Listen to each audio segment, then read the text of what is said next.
Muy buenas tardes a todos. Soy el licenciado Raymond Pérez Brayfield y venimos hoy aquí a aprender un poquito sobre Medicare. ¿Me escuchan bien atrás? Sí. Gracias. Este curso se llama El enredo de Medicare y es en parte por la confusión que se está dando en la práctica tanto del lado de las aseguradoras como en el lado de la práctica legal sobre qué exactamente es lo que requiere Medicare y cuáles son las maneras de cumplimiento. En parte el enredo se debe al desconocimiento de cuáles son las obligaciones y por otro es la falta de uniformidad en el trato tanto de los abogados demandantes como de las aseguradoras de exactamente cómo es que van a cumplir con Medicare. Y la idea del seminario de hoy es pues hacer un plan uniforme para que ustedes entiendan cuáles son las obligaciones con Medicare y cómo cumplir con ellos. Para que tengan una idea por qué es que estoy envuelto en esto, yo soy abogado litigante, llevo 12 años representando aseguradoras en los casos de daños y perjuicios. Y en el 2007 surgió una oportunidad y creé una compañía de ajustadores de seguro. Y es en esa faceta de ajustador de seguro que empiezo a encontrar este asunto de Medicare. Específicamente en el 2007 empieza a surgir en la conciencia de la industria de seguro de que hay un problema con Medicare, que es un requisito nuevo que entró en el 2007 de notificarle a Medicare los pagos hechos a sus beneficiarios.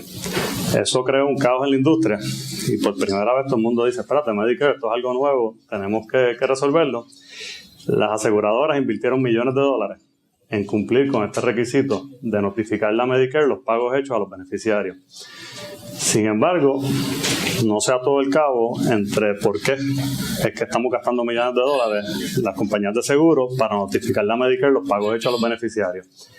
Y es cuando no se da cuenta de que esa información que las aseguradoras le están haciendo a Medicare, notificándole ya desde enero del 2012, de los pagos hechos a los beneficiarios, que es que con esa información Medicare va a venir a fiscalizar a las partes responsables por ese pago, por el pago que no se le ha hecho. Y en eso estamos hoy, ¿verdad? Yo estoy anticipando que en los próximos años Medicare va a ser bien activo en el recobro de los dineros gastados en sus beneficiarios, quienes después reciben compensación en daños y perjuicios. Ya están viendo en las noticias como Medicare está siendo bien activo persiguiendo el fraude a Medicare. Ven en las noticias que Obama está peleando con el Congreso sobre el dinero que le toca a Medicare, así que este es el tercer aspecto que Medicare está buscando de cómo va a recobrar dinero para que el programa siga funcionando. En el seminario de hoy les voy a hablar primero sobre la historia del Estatuto de Medicare y esto que se le conoce como el Medicare Secondary Payer Act. Después vamos a discutir los requisitos específicos que impone Medicare. Vamos a pasar a hablar de jurisprudencia reciente interpretando este estatuto. Después hablaremos de cómo funciona Medicare internamente, cómo es que funciona Medicare y cómo es que ustedes pueden conseguir de Medicare la información que necesitan para el cumplimiento. Seguimos con un protocolo que he diseñado tanto para abogados demandantes como demandados de cómo ustedes deben modificar sus prácticas para tomar en consideración estas obligaciones con Medicare. Y vamos a acabar con el gran cuco, que es los Medicare Set-Asides, que son los gastos futuros, los que surgen después de la transacción. ¿Está bien? Así que vamos a empezar a hablar del Estatuto de Medicare. Este estatuto es una ley de 1965, mediante la cual se crea el plan de Medicare. Es un plan de beneficencia dirigido a darle un plan médico a los envejecientes y los incapacitados. Estas son las más recientes estadísticas de Medicare, salieron en el 2011 y sabemos que tenemos para el 2011 48.7 beneficiarios de Medicare, de los cuales 40.4 millones son por razón de edad y 8.3 millones son incapacitados. El problema viene ahora en proyectar para el 2003 cuántos beneficiarios pueden haber y gracias a los baby boomers, de los cuales veo 2 o 3 aquí hoy, se anticipa que para el 2030 va a haber 78 millones de beneficiarios de Medicare. Esto significa que en las prácticas de ustedes van a estar viendo en aumento los casos, tanto de demandantes con clientes de Medicare como del lado de defensa de demandantes que sean beneficiarios de Medicare. El estatuto dispone 4 categorías de personas que cualifican para recibir beneficios de Medicare.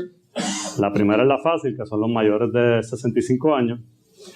Le sigue a aquellos incapacitados por el Seguro Social, luego de pasado un periodo de espera de 2 años. Así que te incapacitas hoy por el Seguro Social, tienes que esperar 2 años y a partir de esos 2 años te conviertes en beneficiario de Medicare. Tercero son los pacientes de End-Stage Renal Disease, que esos son pacientes de diálisis o candidatos para trasplante de riñón, y los pacientes del Lou Gehrig Disease. Puede que su práctica, el tercero y el cuarto, no lo vean nunca. En realidad vamos a estar hablando del primero y el segundo. Los mayores de 65 años, pues la fecha de nacimiento no miente. Así que esos son los fáciles de identificar. Se complica un poco con los incapacitados. En mi práctica personal he visto muchas personas que me quedo totalmente sorprendido de que sean incapacitados por el Seguro Social. Así que no necesariamente, no es la mera apariencia lo que les va a dejar saber si sus clientes, si ustedes son demandantes, son beneficiarios de Medicare. Así que el abogado demandante o el abogado de la aseguradora tiene que hacer su asignación, ¿verdad? En base a los récords médicos, en base a las condiciones que padezca la persona, de verificar si esa persona está incapacitada por el Seguro Social o no. He visto mucho incapacitado por razones emocionales. Incapacitados por el Seguro Social por razones emocionales, eso no es algo obvio que uno, pues, de los expedientes médicos que reciba, surja claramente que son incapacitados, así que estén pendientes de ese grupito de los incapacitados por razones emocionales para que los pueda identificar. En el 1980 ya el Congreso Federal empieza a notar que sus proyecciones de los fondos de Medicare no van a dar. Y en el 1980 pasan la ley, el Omnibus Reconciliation Act, mediante el cual introduce este concepto que es el de los conditional payments. ¿Okay? Un conditional payment, bajo la ley, lo que significa es que Medicare se va a hacer una reserva. Todo pago que Medicare haga a nombre de un beneficiario va a estar sujeto al reembolso de cualquier parte responsable. ¿Okay? Así que esto es una especie de reserva de derecho en ley, que cualquier pago que haga Medicare se va a considerar un conditional payment. En la ley se habla mucho del plan primario, los primary plans. Les voy a hablar un poquito más adelante de lo que es, pero cuando estamos hablando de primary plan, le adelantamos que son las aseguradoras, los self-insured. Y Medicare entiende que los primary plans van a ser responsables por esos pagos condicionados que le hicieron a favor de sus beneficiarios.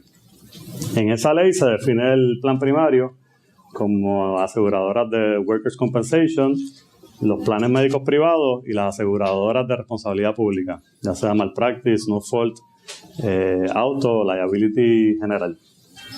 Así que ya están dándose cuenta que desde 1980 está esta ley. A muchos les toma por sorpresa porque empiezan a escuchar a esto o desde el 2007 con la ley que les mencioné al principio, o desde el 2012, ahora en enero, que las aseguradoras como que han despertado y han empezado a requerirle a los abogados demandantes cierto documento de información para proceder con los pagos. A raíz de esas enmiendas del 80, Medicare empieza con sus intentos a recobrar de las aseguradoras los gastos incurridos. Las aseguradoras muy habilidosamente pelearon estas reclamaciones y ya para el 2003 empiezan a surgir 2 decisiones del Tribunal Apelativo Federal, una diciendo que Medicare tiene derecho a recobro y la segunda que no. Ni corto ni perezoso, el Congreso Federal, viendo este problema, enmienda nuevamente el estatuto de Medicare, como lo que se conoce el Medicare Modernization Act. Esta es una ley retroactiva a 1980. El Congreso entiende que esto es únicamente para efectos de aclarar el lenguaje de la ley, no para crear un nuevo deber de reembolso. Y lo importante de esta enmienda es que se reitera claramente el derecho de Medicare de recibir el reembolso de los planes primarios. Ya el lenguaje que se estaba litigando en los casos que les mencioné en el 2003 se enmendó para que quedase 100% claro que Medicare tiene derecho a recobrar de los planes primarios. Extienden también la obligación como plan primario a los self-insured. Un self-insured bajo la ley es cualquiera que se dedique a un negocio y que no tenga seguro. Así que básicamente ya al añadir los self-insured recoge al universo de personas contra quien se le puede reclamar.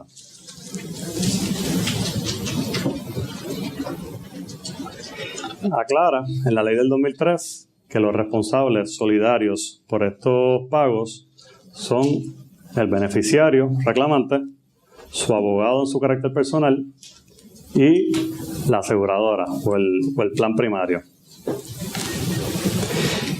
Impone también la penalidad doble del daño por no cumplir al momento de la transacción. Y como le dije ahorita, pues se convierte en retroactivo en 1980. Esto no es algo nuevo, esto aplica idéntico a la ley del 80, únicamente estamos aclarando estos aspectos. En el 2003 nadie le hizo caso a esto tampoco.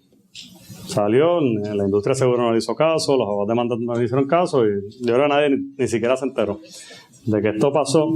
Medicare, viendo este problema de que no está recibiendo los dineros de los conditional payments, en el 2007 aprueba el Medicare and Medicaid SHIP Extension Act del 2007. Esta enmienda, que es la sección 111 de la enmienda, crea un requisito nuevo, totalmente independiente del 80. Es bien importante que entiendan que el requisito del 1980 es de reembolsarle a Medicare el dinero que Medicare gastó. El del 2007 es un requisito únicamente de los planes primarios, de notificarle a Medicare los pagos que les hace a sus beneficiarios. ¿Okay? Si confunden ambos requisitos, les va a crear un problema porque cada cual tiene términos diferentes y habla de unas cantidades que no le aplican a ambos. Así que 2007 únicamente es de los planes primarios de notificarle a Medicare los pagos hechos a los beneficiarios como resultado de una transacción o una sentencia en un caso de daños y perjuicios. En el 2007, como les dije en la introducción, pues las aseguradoras empiezan a moverse a ver cómo cumplen con esta ley del 2007.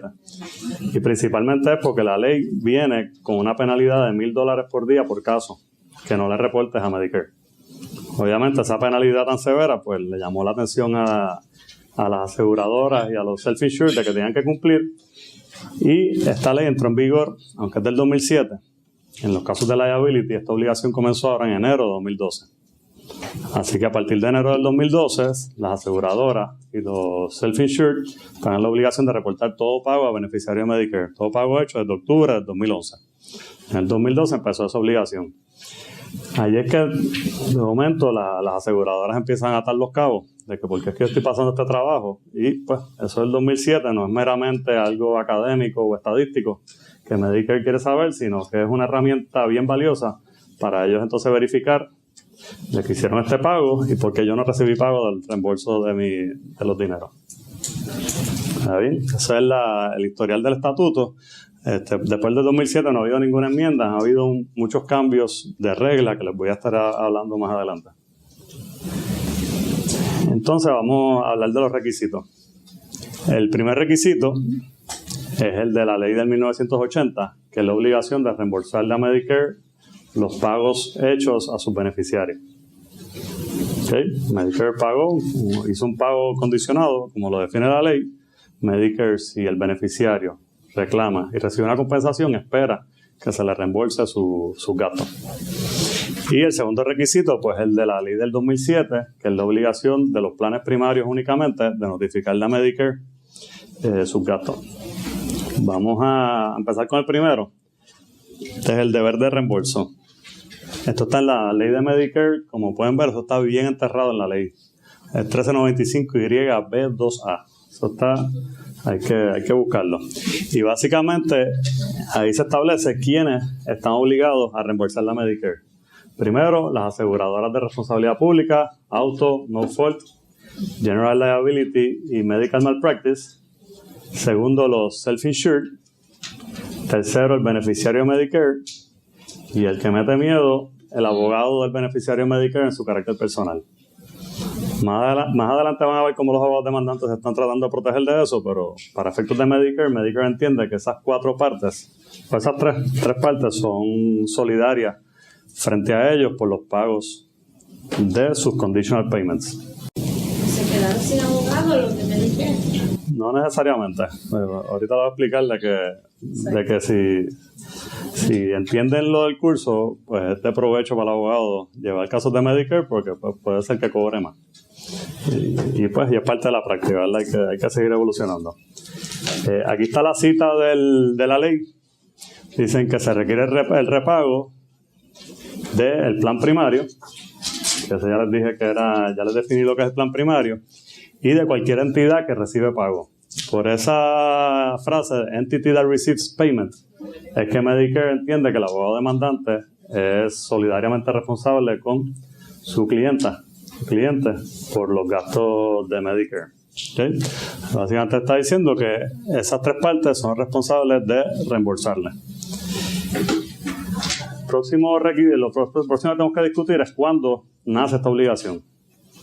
Esta es una obligación en ley, esto es estatutario y tiene un momento específico cuando nace la obligación, y es cuando la aseguradora decide transigir el caso y hace un pago o recibe una sentencia en contra. En ese momento específico nace la obligación en ley de reembolsar a Medicare. A diferencia de lo que estamos acostumbrados del fondo, la ACA, que ellos pues tienen que intervenir en los pleitos, en el caso de Medicare, por virtud de ley, al momento que una parte asume la responsabilidad de hacer un pago o recibe una sentencia en contra, nace la obligación. Si el caso lo gana la aseguradora, se paga cero, no hay ninguna obligación. Si la aseguradora niega la reclamación y no paga, queda en cero, no hay ninguna obligación. Al momento que reciba $301, ahí nace la obligación de pagarle a Medicare sus gastos, los conditional payments. Okay. Así que estamos hablando de transacción y sentencia. Ese es el momento que nace. El factor que considera Medicare determinante es que el beneficiario sea beneficiario de Medicare al momento de la transacción. No importa si cuando ocurre el accidente no era beneficiario, lo importante es el momento que yo acuerdo la transacción o logro la sentencia. Si es beneficiario, hay que reembolsarle a Medicare.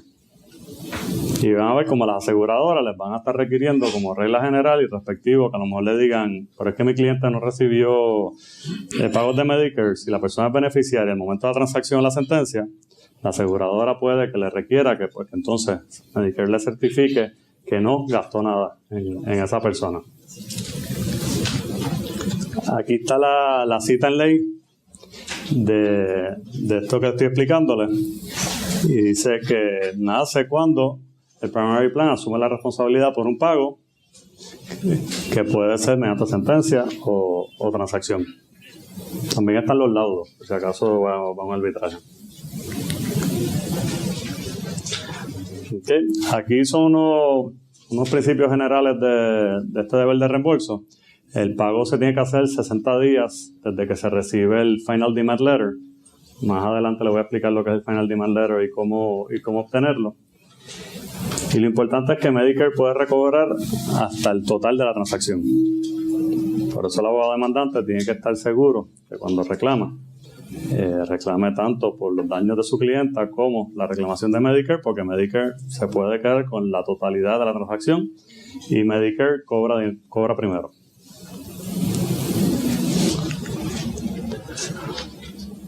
Hay una diferencia entre transacción y sentencia.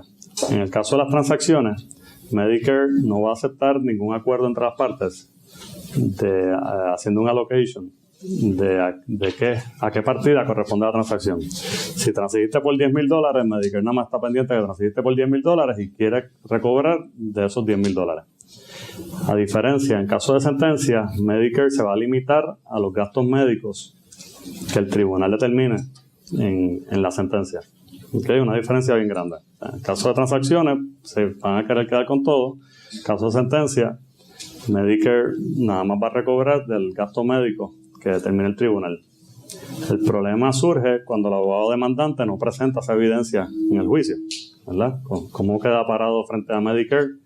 Yo no he visto ningún caso a esos efectos, pero entiendo que la mejor práctica es que el abogado demandante presente tanto la causa de acción de su cliente como la causa de acción de Medicare como daños especiales, para que entonces el tribunal haga su determinación de cuánto le corresponde a Medicare. En ese caso de los gastos médicos de Medicare, el tribunal podría aplicarle negligencia comparada a esa partida. En el caso de la transacción, Medicare no acepta argumentos de negligencia comparada. Así que usted puede estar transigiéndole al cliente, al reclamante, aplicándole un 50% de negligencia comparada. A la partida de Medicare, Medicare no va a aceptar ninguna reducción, excepto en algunas excepciones. Pero la regla general de Medicare es que él tiene derecho al cobro total y respectivo de cualquier argumento de negligencia comparada o no. Se puede dar el caso, algunos casos que van a ser intransigibles. Y pues, haya que recurrir a ver el caso, la vista en su fondo y que el tribunal entonces determine cuánto es que le va a corresponder a Medicare. Pero en la mayoría de los casos, pues se puede trabajar. Okay, esto aplica idéntico a reclamaciones extrajudiciales o judiciales. O sea, también en el ámbito de los ajustadores de seguro que están negociando con los reclamantes. Y esta obligación surge de $300 en adelante. Si usted transige un caso por menos de $300, pues no aplica. Bueno, que nadie ha transferido un caso por $300 en los últimos días, ¿verdad? Eso es tu vida. Está bien, como les dije ahorita, si no hay ningún pago por el medio o la sentencia no le impone ninguna responsabilidad a la aseguradora, no existe ninguna obligación, usted cierra su expediente y duerme tranquilo. La obligación nace el momento que se paga $301.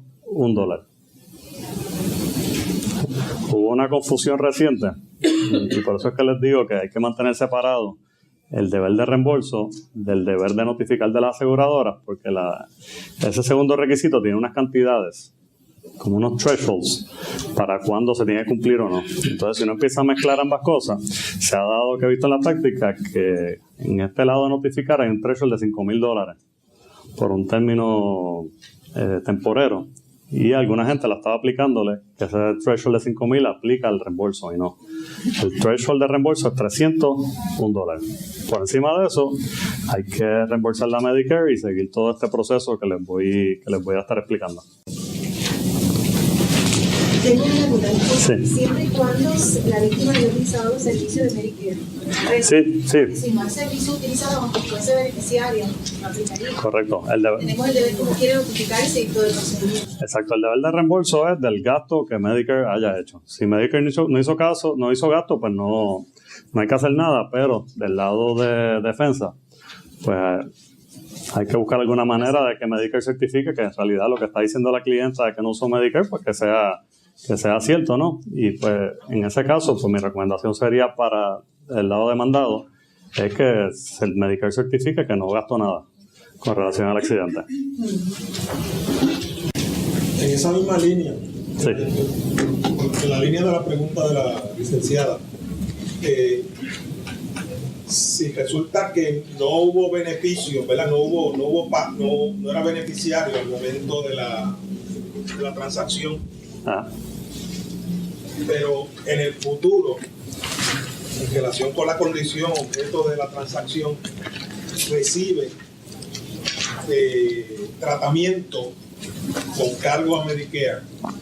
Ok, eso es el Medicare Set Aside, que es lo que voy a discutir al final. Ahora mismo lo que estamos hablando es desde el momento de la transacción hacia atrás. Si en el momento de la transacción hacia atrás Medicare no gastó nada, pues ya usted sigue su caso como normalmente lo ha estado trabajando hasta ahora. Si se anticipa un gasto futuro, les voy a explicar, y ahí es que le digo que es el cuco, porque es un área bastante gris. Les voy a explicar más adelante cómo es que se trabaja eso. En el caso de la transacción, Medicare se puede quedar con la totalidad, incluyendo las partidas de personas que no son un beneficiario, por ejemplo, el hijo. Hay un caso que vamos a discutir de eso, y es de esas áreas también que son un poco grises. Aquí la compañera me está hablando de un caso que tuvo, que le pasó esa misma situación, se lo argumentó a Medicare y Medicare se limitó a recobrar de lo que se le va a estar pagando al lesionado y no al resto de los familiares. Pero no está escrito eso en piedra y hay que llamar a Medicare y tratar de hacerlo. Y vamos a discutir un caso ahorita que es de una sucesión, ¿verdad? Fallece el beneficiario Medicare y está la reclamación de la causa heredada y la causa independiente de los hijos. Entonces voy a hablarles cómo es que lo que Medicare entendió que se debió haber hecho y lo que el tribunal dijo. Okay, ya acabamos con la obligación de reembolsar. La segunda es el deber de reportar. Como les dije, esto se aprobó en el 2007. Medicare tuvo grandes problemas en hacer un reglamento sobre cómo iba a recibir esta información. Y se tardaron hasta el 2012, la fecha de implementación, para recibir esa data. Todavía Medicare está batallando con recibir esa data para poder utilizarla y fiscalizar. Así que ahora mismo ellos tienen un pequeño caos interno sobre este proceso. Las aseguradoras también lo tienen, porque es algo bien técnico. Pero ya está corriendo. Todo pago hecho de octubre de 2011 en adelante se está reportando a Medicare con la información, número de seguro social del cliente, número de Medicare, etcétera. Así que va a ser bastante fácil que Medicare ate cabo de quién no le pagó. Como les dije, este deber de notificación tiene una penalidad de $1,000 por día por cada caso no reportado, así que es de ese tipo de multa que las ponen así tan severas porque no esperan que nadie la vaya a incumplir. Nuevamente, es un requisito totalmente separado al deber de reembolsar. Cumplimiento con reembolso no significa cumplimiento con notificación y viceversa.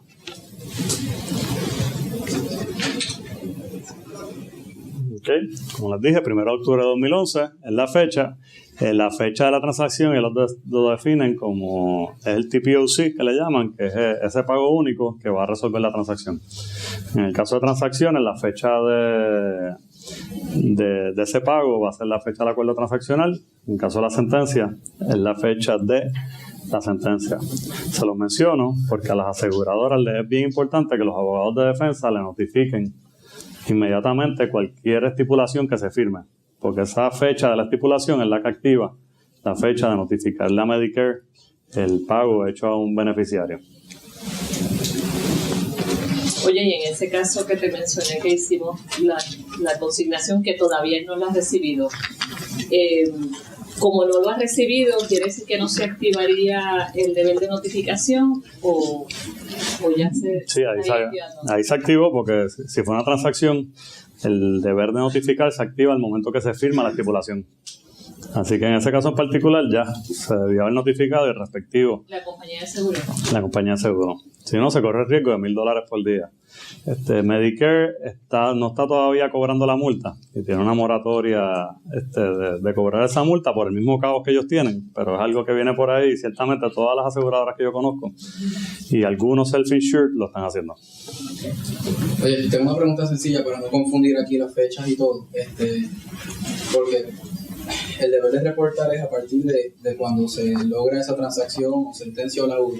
O sea que desde el momento de que recibimos la demanda y la contestamos y todo el descubrimiento de pruebas, no hay ningún deber. Cero. Entonces, se podría dar el caso que ese proceso interactivo entre Medicare y nosotros sea más de 60 días y por lo tanto no se le pueda reembolsar dentro del periodo que se establece. Sí, lo que pasa es que son dos cosas separadas. Okay. O sea, el de notificar es únicamente notificar la Medicare el pago que tú hiciste. El reembolso corre aparte. Esos 60 días de reembolso, pues es una cosa totalmente diferente al deber de notificación. Y si el proceso interactivo entre Medicare y nosotros es más de 60 días, entonces ahí es nuestra responsabilidad, porque si hubiéramos notificado con premura, hubiera quizás sabido cuánto iba a ser el reembolso futuro. Okay, es que hay dos notificaciones. Está una notificación que se le hace que se os va a explicar ahora, al contratista de Medicare notificándole que tienes la reclamación para que ellos certifiquen que se le debe. Y eso es algo que se hace. Y hay una notificación de pago. Esta notificación de pago se da cuando tú pagas o acuerdas la transacción. Los 60 días es otra cosa, tiene que ver con el reembolso y los 60 días es el final de todo el proceso que ya se empezó. Yo recomiendo ahorita incluir en la demanda como daños especiales y los gastos médicos que pagó Medicare. ¿Cómo se computan esos gastos médicos? Ok, un poquito más adelante le voy a decir exactamente cómo obtener ese documento para que el tribunal entonces lo determine. Y están los materiales, pues ya mismo llegamos a eso.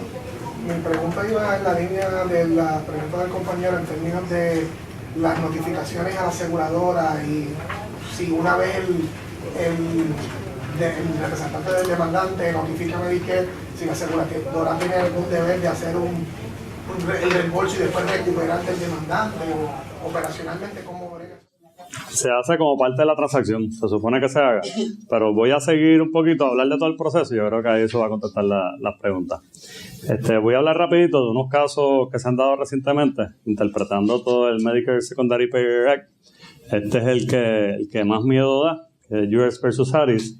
Esto es un tribunal de distrito federal y Medicare, para hacer un ejemplo de Mr. Harris, decide ir contra él en su carácter personal para recobrar los conditional payments. Mr. Harris era el abogado de la demandante en un caso de daño y perjuicio, transigió el caso como hemos hecho todos hasta este momento, ¿verdad? No se consideró Medicare como parte de la transacción y Medicare vino varios años después a recobrarle directamente al abogado el dinero que gastó Medicare en la persona. Y respectivo de que el abogado cobró su 33% nada más o no, Medicare entiende que el abogado demandante es responsable por la totalidad de la transacción. Y en este caso de US versus Harris, el tribunal condena al abogado al pago de $10,253,59, que es la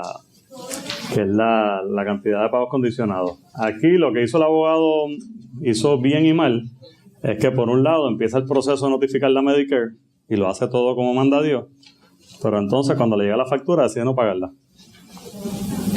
Así que ese cucó a Medicare y Medicare pues hizo el ejemplo de él. Así que yo le voy a explicar más adelante cómo funciona el aparato interno, pero él llegó en el proceso hasta la factura final. Le notificaron la factura final, ya en ese momento él le había dado a la clienta su dinero, él se había quedado con lo suyo, a lo mejor ya lo gastaron, y cuando llega la factura, se quedó el abogado pagándola. Ese es US versus Harris. Todos estos son casos de instancia, este caso en particular de Distrito Federal, ¿verdad? Que no tiene ningún valor, valor persuasivo, pero son ilustrativos de cuáles son las posturas de Medicare y qué es lo que uno puede anticipar que hagan. Medicare, como van a ver en todos estos casos, es bien estricto en su deber de recobro y a veces toma unas posiciones un poquito extremas. Así que hay que tratar esto con cuidado y cumplir de la mejor manera posible.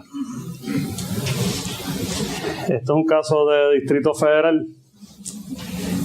Este trata sobre la transacción. Ya se dio la transacción, está todo el mundo de acuerdo, hay que pagar la Medicare y la aseguradora decide pagarle al abogado demandante con un cheque mancomunado, incluyendo a Medicare en el cheque.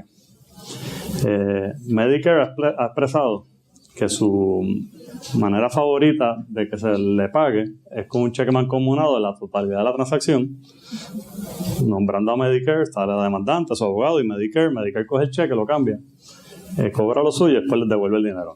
Y eso es lo que Medicare prefiere que se haga. En este caso la aseguradora le hizo eso, porque eso es lo que quiere Medicare, y como en la Florida pues los abogados son un poquito agresivos, los abogados demandantes, pues rápido recurrieron al auxilio del tribunal. El tribunal dijo que no, que para tú poder hacer un cheque mancomunado tiene que ser un acuerdo entre las partes, no puede ser una imposición unilateral de la aseguradora.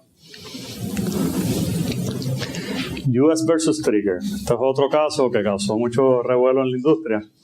Es un caso del gobierno federal contra abogados demandantes, beneficiarios de Medicare y aseguradoras. En este caso deciden perseguir el dinero de un mass tort de 907 reclamantes. La transacción fue por unos $300 millones y no le reembolsaron a Medicare. Entonces el gobierno fue y demandó a las tres partes que les mencioné anteriormente que Medicare entiende que son responsables por ese dinero. En este caso el tribunal reconoce el deber de reembolsar a Medicare, todo esto que hemos estado hablando hasta ahora. Sin embargo, concluye que la acción estaba prescrita. Los 190 y pico millones de dólares que quería recobrar Medicare, que gastó en esos beneficiarios, entendió que estaba prescrita. La ley de Medicare no da un término prescriptivo para estas acciones. Así que en este caso el tribunal pues se tuvo que sentar a ver que ellos entendían que era un término prescriptivo razonable y entendieron que el Federal Claims Collection Act, que eso es una acción bajo esa ley, y que entonces aplicaría el término prescriptivo de 3 años para las aseguradoras como una relación extracontractual y 6 años contra el beneficiario y el abogado por ser contractual. Esa segunda parte me suena disparate, pero sí, concluyeron que es bajo el Federal Claims Act. Yo anticipo que se va a enmendar la ley de Medicare y van a poner el término de 3 años. como reclamación extrajudicial. Inclusive hay un proyecto de ley en el Congreso Federal que va a disponer eso, que la causa de acción de Medicare prescribe a los 3 años. ¿Verdad? Y uno por lo menos 3 años de remite el pago. a los 3 años de que nace esa obligación, transacción. de que nació la obligación, ya sea por transacción o sentencia. Y ahí pues por lo menos tenemos un cap de cuándo es que va a empezar a correr esta transacción. Pues si fuese desde 1980 yo creo que no. No tenía nada. El otro que tenemos es Seeger versus Tank Collection. Esto estuvimos hablando ahorita de eso, y es el caso de que algunos abogados demandantes no quieran dar el número de Medicare o de Seguro Social de sus clientes. Aquí en este caso, un tribunal de Distrito Federal reconoce esa obligación de cooperar y darle al plan primario el número de Medicare y de seguro social. ¿Está bien? La razón es obvia: sin el número de Medicare no se puede empezar la acción, porque es necesario para poder identificar al beneficiario. El no darlo, pues yo entiendo pues que entorpece este proceso, que en realidad es un proceso que es de ambas partes, ¿verdad? El del demandante y el demandado, de velar por los intereses de Medicare. Se va a pelear sobre todo en el caso, menos esto de Medicare. Esto pues es algo que ambos abogados deberían ponerse de acuerdo y resolverlo. Okay. Bradley versus Sebelius, trata del caso que estaba mencionando Gaby allá abajo, que es de qué pasa en el caso de que haya causas de acciones mezcladas. En este caso en particular se da la situación de que el beneficiario fallece en una égida, le reclaman al Medicare le reclaman al dueño y a la aseguradora tanto la causa de acción heredada del beneficiario como la causa de acción independiente de los hijos por sus sufrimientos y angustias mentales.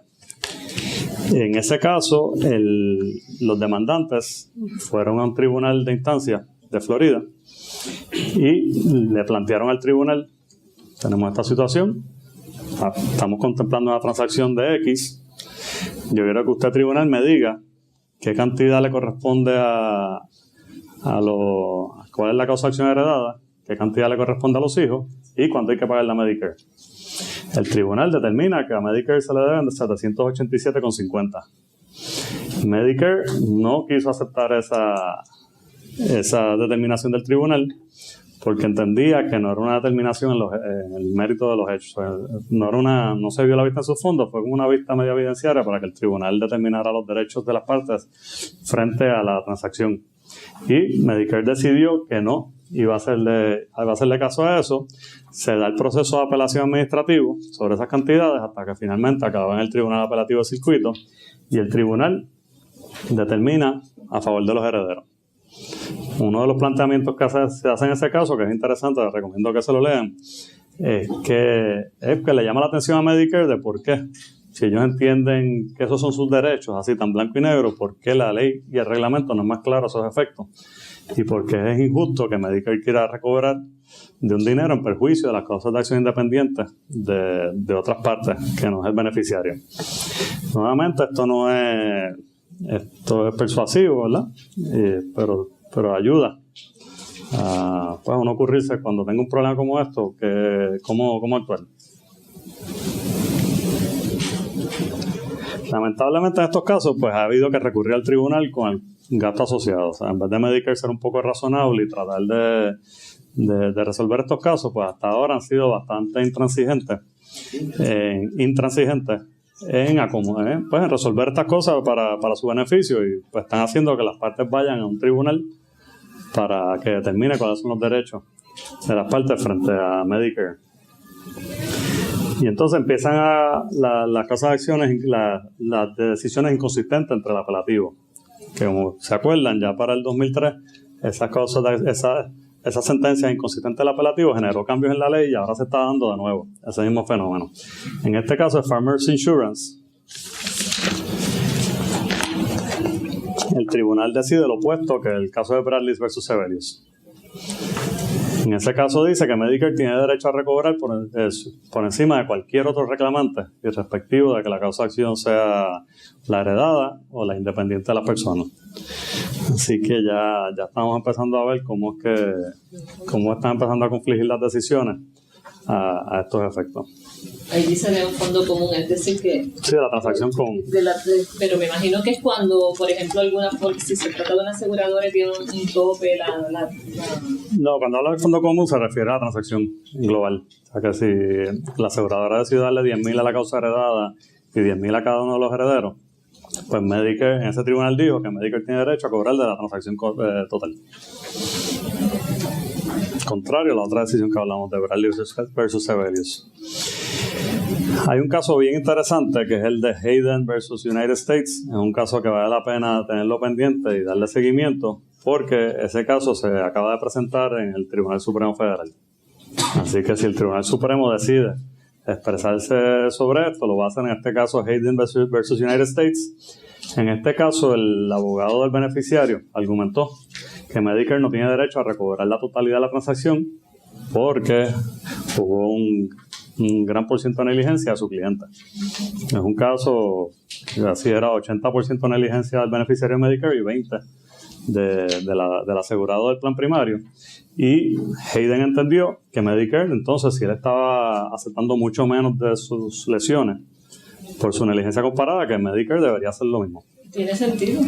Porque sí. Si la persona si hubiese sido totalmente responsable, Medicare tenía que pagar y no cobrar, y va a cobrar algo porque el demandante hizo algo para tratar de...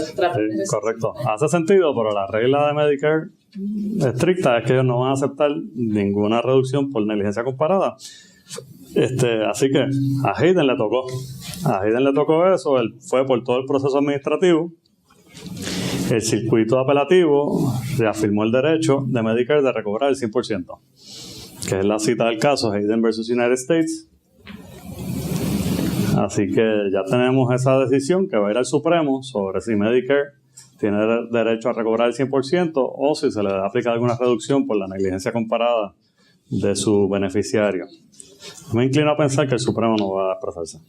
¿Que no va a qué? Que no se va a expresar. Pues es que si abre la puerta de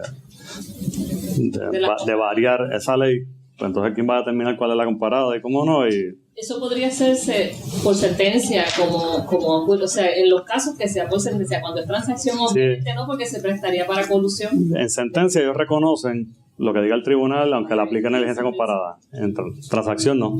Así que yo entiendo, el Tribunal Supremo no se mete, va a crear un caos mayor, pues entonces ¿quién va a determinar cuál va a ser el %? Y va a empezar a litigar entre Medicare y los beneficiarios si es 10, 20, 30, 40. Y pues crearía un caos adicional, pero hace todo el sentido del mundo que a Medicare le aplique la misma negligencia comparada que al beneficiario. Este próximo caso, Haru versus Sebelius, es un caso bien interesante también. Esto es del Tribunal de Distrito Federal de Arizona. Y en este caso, los abogados demandantes se unieron y presentaron un pleito de clase, impugnando la obligación del abogado en su carácter personal de reembolsar la Medicare por los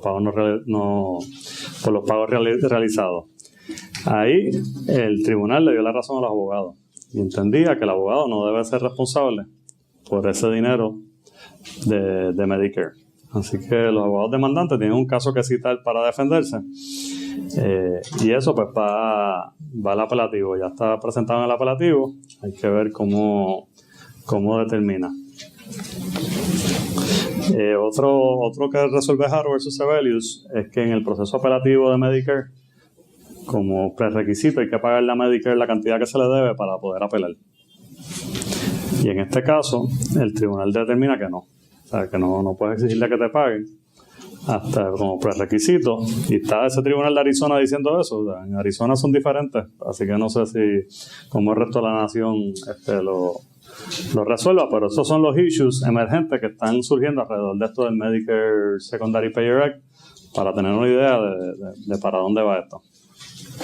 Les recomiendo que sigan ese caso. Hayden versus United States y Haru versus Sebelius son dos casos que están a punto de resolverse. Esta es la jurisprudencia que tenemos. hay más y todas las semanas sale jurisprudencia nueva, pero pues eso entiendo que son los casos leading ilustrativos de este problema.